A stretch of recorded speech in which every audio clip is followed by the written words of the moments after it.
கை குழந்தை அந்த விபத்தில் சிக்கி பரிதாபமாக இறந்து விட்டது. வருந்தத்தக்க விஷயம். யாருக்குமே நேரக்கூடாத அந்த துயரச் சம்பவம் அந்த குடும்பத்திற்கு நடந்ததற்காக ஆழ்ந்த இரங்கலை தெரிவித்துக் கொள்கின்றேன். இன்று காலையிலே, நேற்று நான் ஊரில் இல்லை, இன்று காலையிலே அந்த குடும்பத்திற்கு 10 மணிக்கு நேரில் சென்று ஆறுதல் தெரிவித்துவிட்டு வந்தேன். அதற்கு முன்பாக நேற்றைய தினம் ஒரு 4-5 பேர் செல் வச்சுட்டு கையில் அலைதான்.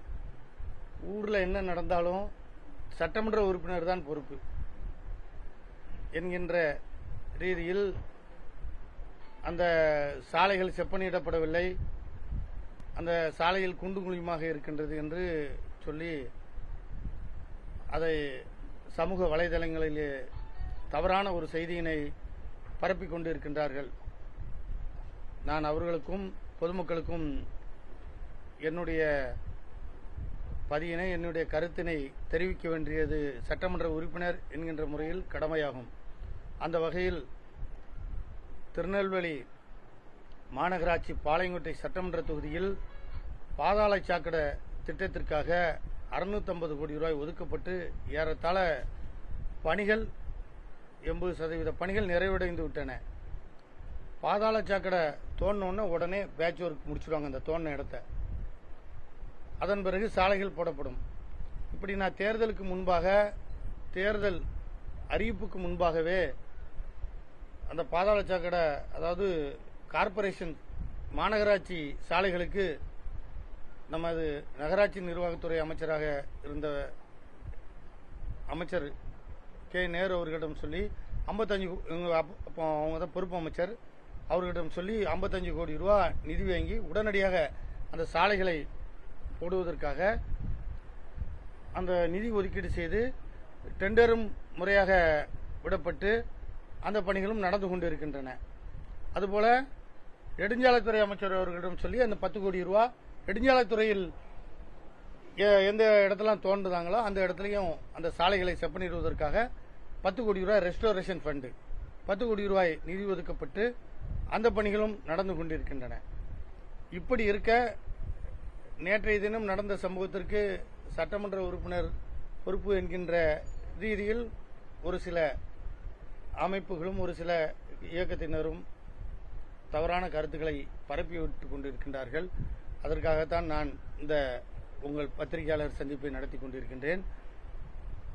அந்த இடத்தில் தோண்டின இடத்துல சாலை, அதாவது இப்போ தேர்தல் முடிஞ்சது, சாலை போடப்படாமல் இருப்பதற்கான காரணம் அந்த கோட்ட பொறியாளரா நெடுஞ்சாலைத்துறை அமைச்சரா என்பதற்கு விடை சொல்ல வேண்டும். கோட்ட பொறியாளரிடம் கேட்டால் அமைச்சர் எல்லா வேலையும் நிறுத்தி வைக்க சொல்லியிருக்காருன்னு சொல்லி சொல்றார். இப்படி அத்தியாவசிய அடிப்படை பணிகளை ஒரு அமைச்சர், அரைவேக்காட்டு அமைச்சர் ஆதவ அர்ஜுனா நிப்பாட்டி வைக்க சொல்லியிருக்கா அப்படின்னு சொல்லி சொன்னா, இந்த விபத்து உயிர் போனதற்கு யார் காரணம்? சட்டமன்ற உறுப்பினர் காரணமா, ஆதவ அர்ஜுனா காரணமா என்பதை மக்களுக்கு நான் தெரியப்படுத்திக் கொள்கின்றேன். இல்ல கோட்ட பொறியாளர் காரணமா, நான் காரணமா, இதை மக்கள் தெரிந்து கொள்ள வேண்டும். என்னுடைய கடமை கடந்த ஆட்சியில் முதலமைச்சராக இருந்த தலைவர் முத்துவேல் கருணாநிதி ஸ்டாலின் அவர்களுடைய உதவியோடு மூத்த அமைச்சர்கள், நகராட்சி நிர்வாகத்துறை அமைச்சர், ஹைவேஸ் மினிஸ்டர் 2 பேரும் நிதி ஒதுக்கியிருக்காங்க. இதுவரைக்கும் பணிகள் நடந்து கொண்டிருக்கின்றன. ஆங்காங்கே பாலங்கள், மேலப்பாளையத்தை சுற்றி பாலம், அந்த குறிச்சி மெயின் ரோடு பாலம், அப்புறம் அந்த தெற்கு பைபாஸ்ல இருந்து நத்த வரைக்கும் அந்த ரோடு விரிவாக்க பணி, அம்பாசமுத்திரம் பிஎஸ்டி பள்ளிவாசல இருந்து நம்ம ரிலையன்ஸ் பல்க் வரையும், ரிலையன்ஸ் சந்திப்பு வரையும் 7 கோடி ரூபாய் சாலை நெடுஞ்சாலைத்துறை பணி, இப்படி சுற்றி சுற்றி அந்த மேலப்பாளையம் பாளையங்கோட்டை தொகுதிகளை சுற்றி, அதுக்கப்புறம் பாளையங்கோட்டை, அதாவது ரிங் ரோடு கிட்டத்தட்ட 367 கோடி ரூபாய் செலவில் முதலமைச்சர் அவர்கள் இந்த பாளையங்கோட்டைக்கு கொடுத்திருக்கின்றார்கள். இப்படி பல்வேறு பணிகளை செய்த ஆட்சியை பற்றி தவறான குற்றச்சாட்டுகளை நேற்றைய தினம் ஒரு சிறு சம்பவத்தை வைத்து மொத்தமும் திராவிட முன்னேற்ற கழக ஆட்சி தான், திராவிட முன்னேற்ற கழக சட்டமன்ற உறுப்பினர் தான் என்கிற ரீதியில் ஒரு தவறான செய்தியை பரப்புகின்றார்கள். அது தவறு என்பதை சுட்டிக்காட்டுவதற்காக நெடுஞ்சாலைத்துறை கோட்ட பொறியாளரா, நெடுஞ்சாலைத்துறை அமைச்சரா என்பதை உங்கள் கவனத்திற்கு, மக்கள் கவனத்திற்கு இதை விட்டு விடுகின்றேன். கோட்ட பொறியாளர் அமைச்சரை சொல்கின்றார், அமைச்சர் என்ன சொல்கின்றார் என்று தெரியவில்லை. மொத்தத்தில் அமைச்சர் தான் அனைத்து வேலைகளையும் தமிழ்நாடு முழுக்க நிறுத்தி வைத்திருப்பதாக ஒரு செய்தியும் வருகின்றது. அதன் அடிப்படையில் பார்த்தால் அது உண்மையா, இல்ல அதிகாரி இங்குள்ள ஒப்பந்ததாரரை கிட்டத்தட்ட 3 மாசம் ஆச்சு ஒப்பந்தம் போட்டு, அந்த ஒப்பந்ததாரரை நிறுத்தி வைக்க சொன்னாரா, வேலை செய்ய நிறுத்தி வைப்பதற்காக அறிகிறேன். இது பதில் சொல்ல வேண்டியது அதிகாரியும் அமைச்சரும் தான் இதற்கு பொறுப்பு என்பதை நான் தெரிவித்துக் கொள்கின்றேன். நன்றி.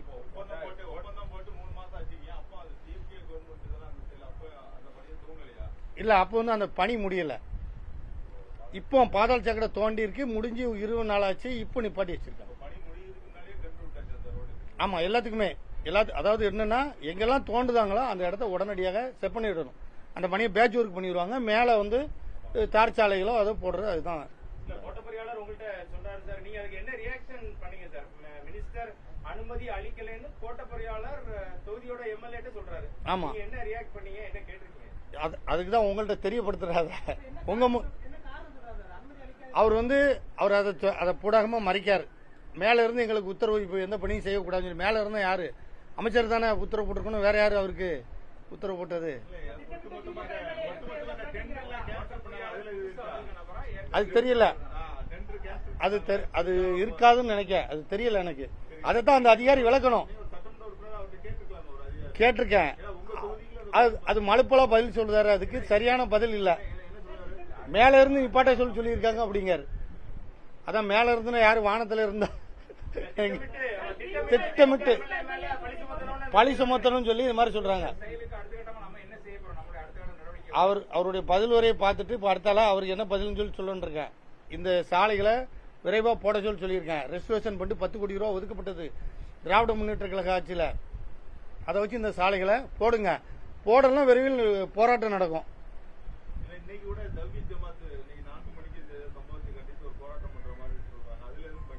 இல்ல, நான் தனியா போக மாட்டேன். அது ஒவ்வொரு அமைப்புகளும் பண்றாங்க. நம்ம திராவிட முன்னேற்ற கழகத்தின் ஆமா, இல்ல எல்லா அமைப்புகளுமே ஒவ்வொருத்தரும் பண்றாங்க. அதுல வேற ஒன்று